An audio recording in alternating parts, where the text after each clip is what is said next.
In news from Afghanistan, at the UN meeting in Geneva on Monday, which was attended by more than 90 states, the international community pledged over $1 billion in humanitarian aid for Afghanistan, said UN Secretary General Antonio Guterres. Poverty and hunger have spiraled in Afghanistan since the Islamist Taliban took power, and foreign aid has dried up, raising the specter of a mass exodus.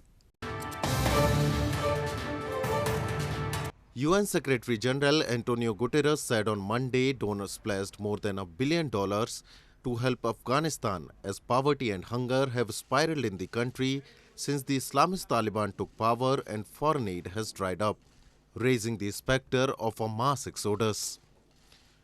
Guterres said it was impossible to say how much of the money had been promised in response to an emergency UN appeal for $606 million to meet the most pressing needs of a country in crisis.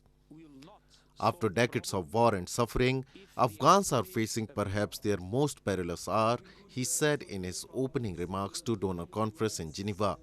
Today, we already heard clearly more than $1 billion of pledges. It is impossible, as I said, to say how much of this will be for the flash appeal, but in any case, it represents a quantum leap in relation to the financial commitment of the international community towards the Afghan people. With billions of dollars of aid flows abruptly ending due to Western antipathy and distrust towards the Taliban, several speakers in Geneva said donors had a moral obligation to keep helping Afghans after a 20-year engagement. Earlier, members of Afghanistan's business community on Monday demanded the country's assets to be unfrozen as they met to plan future strategy for the country's trade and business.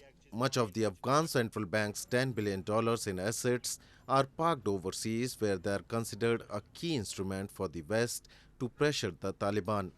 The U.S. Treasury Department said it is not easing Taliban sanctions or loosening curbs on Islamist groups' access to global financial system. The International Monetary Fund has also blocked the Taliban from accessing some $440 million in new emergency reserves.